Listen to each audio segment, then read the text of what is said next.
So, hello again, another video from me. One of the other things that have been asked on my channel a couple of times is tidal forces, or tides, high tide, low tide, ebb, so on. How can that be generated by the moon? Someone even claimed that it certainly cannot be generated by the moon without any sort of explanation or substantiation. Now, I have a lot to go through this time, so I'll try to do it quick. Just an overall idea of why we have tides. Now, the idea is from this book, one of the books I've used, Universe, by Friedman and Kaufman. I think it's actually in general a high school book, but it works pretty well. Alright, so let's first imagine that we have 3 billiard balls, or 3 balls in general, suspended in space, held in place. And then we have a planet here with a somewhat high force of gravity. It has a gravitational pull that's high. Alright, so we call them 1, 2, 3. Alright, so because we know that gravity, the force of gravity, falls with the distance squared, you can say that F is proportional to 1 over r squared. Then we know that this ball here, number 3, will feel much higher force than this ball, and this ball, number 2, will feel a much higher force than ball number 1. So, if we release them, then after some time, this ball would have moved a little bit, this ball here would have moved more, and ball number 3 would have moved a lot. Now, if we instead look at this from the ball number 2 point of view, then ball number 2 will see ball number 3 go this direction, and ball number 1 go in this direction. So let's take a look at the Moon and Earth system. Here we have the forces generated by the Moon. So on this side here, the force is very high. Up here, the force is smaller, and on the opposite side, the force is much smaller than these two, just like in this example. But if we look at it from the point of view of the center of the Earth, then the force of the Moon pulling will pull in this direction, at the center, just at the center, but at the top to the bottom, or what you would call it, it will pull straight down. And out here, it will pull in the opposite direction of what you would expect, just like in this example here. Of course, this is a simplified system, but that explains why the water will place itself as it does. That also explains why we have 2 tides a day. One when the moon is here, and one when the moon is here. And of course we can also put the sun into this system. That would, when the sun is in the same position, it will be, or at this position, it will be higher, and so on. But let's just, this is the explanation. The moon is the main force at work here when explaining tides. Alright. It was just a quick review of this question. So, in this particular session, I would like to go through some of the things I have talked a lot about, and that is the conservation of momentum. I'd like to show in a more general way what is conservation of momentum. So let's put it up. Conservation of momentum.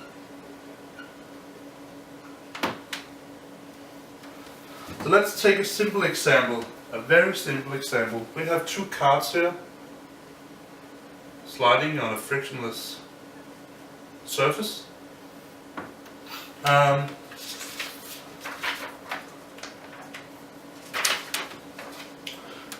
Let's call this A and this B. So we have MA is equal to 0.5 kilograms, mb is equal to 0.3 kilograms. They both move with a speed, initial speed, we call that va1, and because it is in the x direction, it's 2 meters per second, and v(b)(1)x is equal to minus 2 meters per second. And let's put the formula for momentum. It's P equal to mv. Alright, so the situation we have is that these two go together. They hit each other in a collision. And then afterwards they move away from each other. This one here, v(b)(2)x is equal to 2 meters per second. And now we would like to know what is va(2)x. So what can we say? Well, if momentum is conserved, we can calculate the momentum. That is px is equal to ma(v)(a)(1)x plus mb(v)(b)(1)x. And if you put all the numbers in, I can do that at first here. That would be 0.5 times 2 plus 0.3 times minus 2. And that gives us 0.40 kilograms times meter per second. That is our initial momentum. Alright, so in order to say something about what the momentum is when it's conserved, then we say that we also have that px must be equal to ma(v)(a)(2)x plus mb(v)(b)(2)x. And when we are interested in getting va(2)x, so we can move around a little bit with it, and then we get px minus mb(v)(b)(2)x divided by ma. And if you calculate that, I won't put it in, but then we get that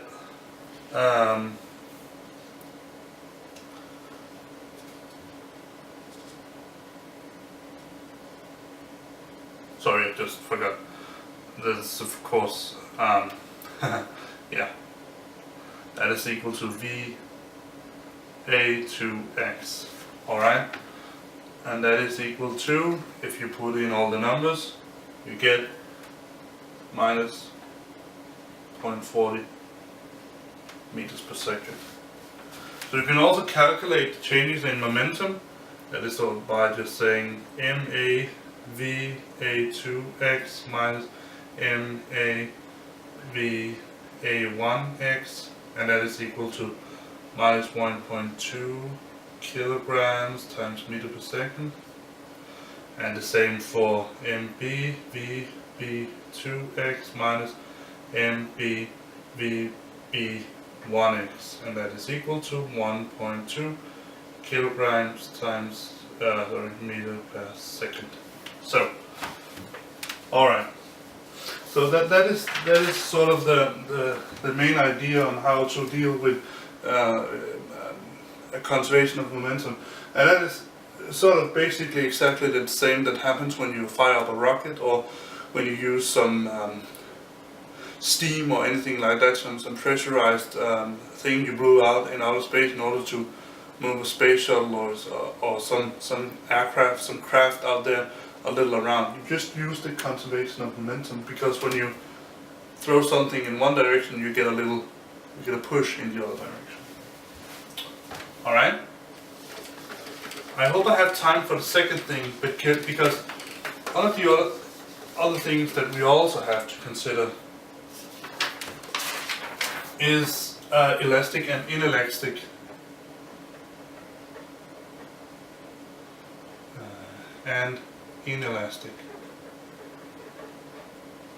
collisions. Alright, so let's say, what is an elastic collision? In elastic collision, the total kinetic energy is conserved. So that means that if you have an elastic collision, there will be no change in kinetic energy. What goes in from the kinetic energy comes out. So that could be, for example, a billiard ball. If you, when some billiard ball hits all the other balls, we assume that the collision is almost elastic. There's no energy being put into the system itself. It is conserved. And so the inelastic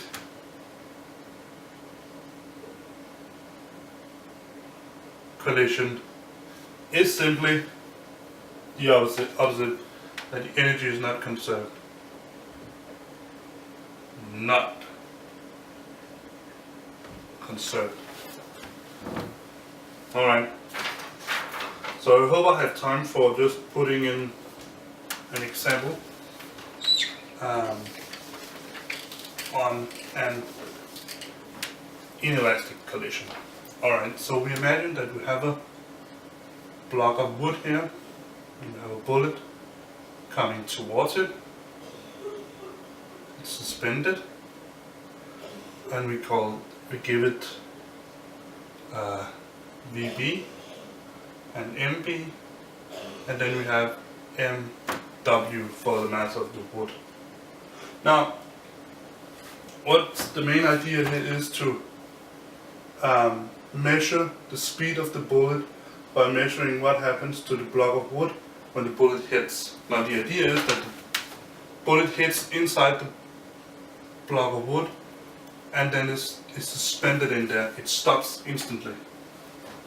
Alright, I might not have time to complete this, but then I will do it in a second video. Alright, so let's put up some of the calculations we can do for the momentum. Well, the idea is that we have the mass of the bullet times V1. Let's just call that V1. That is equal to the mass of the bullet plus the mass of the wood times V2. So this is before and this is after. Then we can move it a little around and find that V1 is equal to mass of the bullet plus the mass of the wood divided by the mass of the bullet times V2. Alright, then let's look at the kinetic energy. The kinetic energy is equal to 1/2 times the mass of the bullet plus the mass of the wood times V2 squared. Now, if we assume that we can